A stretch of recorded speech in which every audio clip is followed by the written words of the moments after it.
Assalamualaikum warahmatullahi wabarakatuh. Selamat datang di pertemuan 4 pada praktikum proses manufaktur kali ini. Pada video kali ini akan dijelaskan mengenai proses-proses pada setiap mesinnya. Yang pertama, pada mesin bubut ada 4 proses, yaitu proses bubut muka, bubut rata, pengaluran, dan juga penguliran. Lalu pada mesin fresh ada 2 proses, yaitu proses fresh mill dan juga end mill. Lalu pada mesin bor ada proses boring dan juga drilling, dan terakhir ada proses kerja bangku, yaitu untuk membuat ulir dalam dengan menggunakan tap.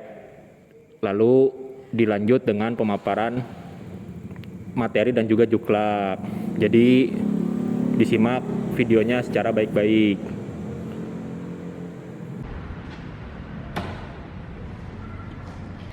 Proses bubut rata atau pembubutan diameter ini merupakan proses dasar dari pembubutan, yaitu mengurangi diameter menjadi diameter yang diinginkan. Ukuran diameter mempunyai toleransi ukuran yang bermacam-macam, mulai dari toleransi umum, toleransi khusus, dan toleransi ISO. Proses ini dapat dikombinasikan dengan proses bubut muka sehingga menjadi pembubutan step atau bertingkat. Alat potong yang digunakan umumnya menggunakan ISO 1 atau ISO 6. Nah, 3 parameter utama pada setiap proses bubut adalah kecepatan putar spindle atau speed, gerak makan atau feed, dan kedalaman potong atau depth of cut. Faktor yang lain seperti bahan benda kerja dan jenis pahat sebenarnya juga memiliki pengaruh yang cukup besar.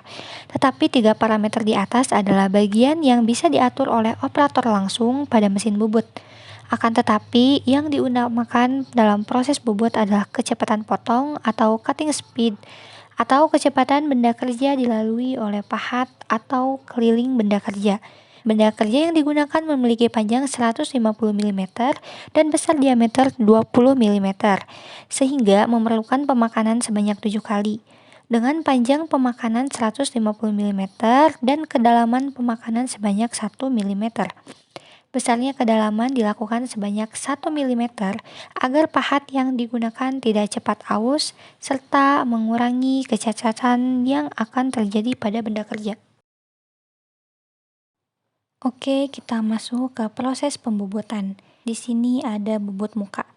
Nah, proses ini merupakan proses dasar yaitu mengurangi sisi muka dari benda silindris atau disebut juga mengurangi panjang benda kerja. Nah, alat potong yang sering digunakan yaitu ISO 2. Proses bubut permukaan atau bubut muka merupakan proses bubut yang identik dengan proses bubut rata, tetapi arah gerakan pemakanannya tegak lurus terhadap sumbu benda kerja. Hal yang perlu diperhatikan dalam proses pemakanannya ialah panjang pemakanan beserta kedalaman pemakanannya, di mana untuk proses yang sudah dilakukan setiap kali pemakanannya itu dibutuhkan besar kedalaman pemakanan sebesar 1 mm, sedangkan untuk panjang pemakanannya dilakukan sebesar diameter benda kerja yaitu 25 mm. Sehingga pada proses pembubutan muka ini, frekuensi pemakanannya sebanyak 5 kali pemakanan, sebanyak jumlah frekuensi pemakanan tergantung pada panjang benda yang dikerjakan. Intinya, pada proses pembubutan muka ini dilakukan dengan tujuan untuk mengurangi panjang benda kerja. Pembubutan ulir merupakan proses yang identik dengan mesin bubut.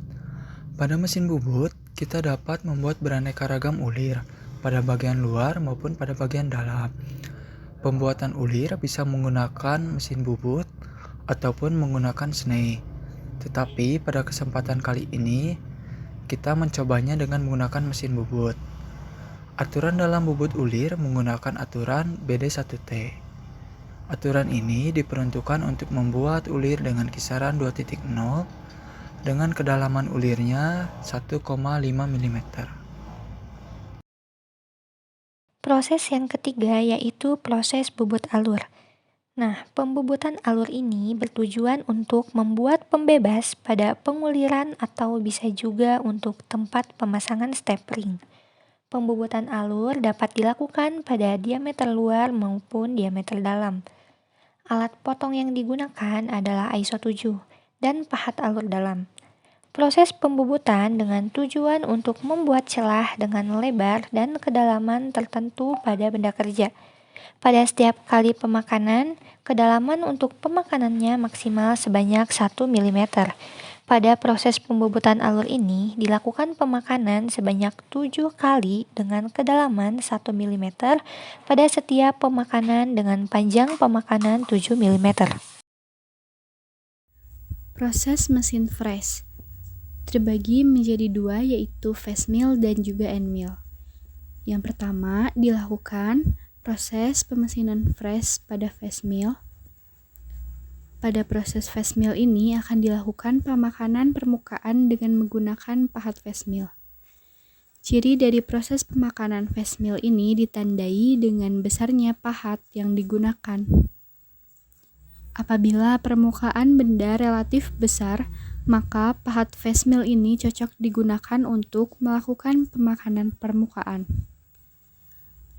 Pada face mill, alat potong dipasang pada spindle yang memiliki sumbu putar tegak lurus terhadap permukaan benda kerja. Permukaan hasil proses fresh dihasilkan dari hasil penyayatan oleh ujung dan selubung alat potong. Pada proses face mill ini dilakukan pemakanan sebanyak 3 kali dengan kedalaman pemakanan 1 mm pada setiap sekali proses pemakanannya. Pemakanan face mill juga dilakukan untuk memangkas permukaan benda kerja bagian atas. Selanjutnya, proses mesin fresh end mill.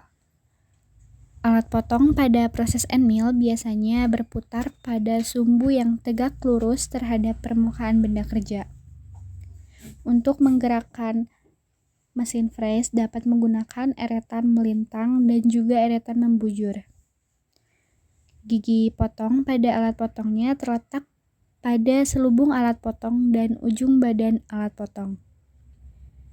Ciri dari proses pemakanan end mill ini ditandai dengan besarnya pahat yang relatif kecil daripada pahat face mill.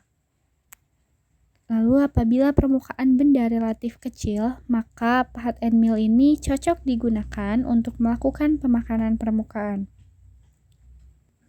Pada proses end mill ini dilakukan pemakanan sebanyak 3 kali dengan kedalaman pemakanannya 1 mm pada setiap sekali proses pemakanan. Pemakanan end mill juga dilakukan untuk memangkas permukaan benda kerja bagian bawah. Selanjutnya proses permesinan pada mesin bor, di mana pada mesin bor ini dilakukan 2 kali proses permesinan. Yang pertama ada drilling, yang kedua ada boring. Untuk yang pertama yaitu drilling, di mana drilling ini dilakukan dengan tujuan untuk membuat lubang pada benda kerja. Pada praktikum kali ini, mata bor yang digunakannya yaitu mata bor berukuran 3, 6, 9, dan 13 mili. Dengan kedalaman lubangnya sebesar 19 mm atau setebal dari pin yang teman-teman buat. Proses yang kedua yaitu proses boring, di mana proses boring ini dilakukan dengan tujuan untuk memperbesar lubang pada benda kerja. Pada praktikum kali ini, mata bor yang digunakan untuk memperbesar lubang yaitu mata bor berukuran 13 mm. Jadi, perbedaan antara drilling dan boring itu terletak pada tujuan dan mata pahat yang digunakan. Untuk drilling, tujuannya itu membuat lubang, sedangkan untuk boring tujuannya untuk memperbesar lubang atau memperlebar lubang. Sedangkan mata pahat yang biasa digunakan untuk drilling itu mata pahat yang relatif kecil, sedangkan untuk boring mata pahat yang digunakannya relatif besar. Ini ada proses tap. Nah, proses tap itu berfungsi untuk membuat ulir dalam dari sebuah lubang yang telah dilakukan proses pengeboran sebelumnya.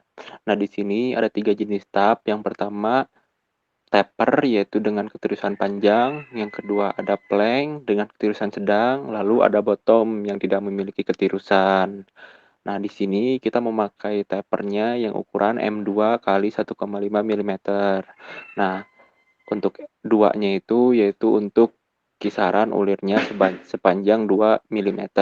Lalu 1,5-nya itu yaitu jarak antar ulirnya. Mungkin untuk penjelasan mengenai proses permesinan setiap mesinnya dicukupkan, lanjut kepada pemaparan materi dan juga pemaparan juklat. Mohon disimak secara baik-baik.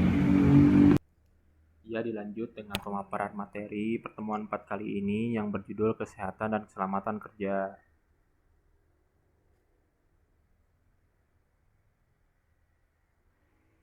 Di sini ada pengertian mengenai kesehatan dan keselamatan kerja. Kesehatan dan keselamatan kerja atau K3 yaitu semua ilmu dan penerapannya untuk mencegah terjadinya kecelakaan kerja, penyakit akibat kerja atau PAK, kebakaran, peledakan, dan juga pencemaran lingkungan.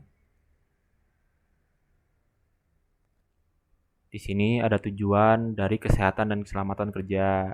Di sini ada 3 tujuan utama penerapan K3 berdasarkan Undang-Undang Nomor 1 Tahun 1970, yaitu yang pertama, melindungi dan menjamin keselamatan setiap tenaga kerja dan orang lain di tempat kerja.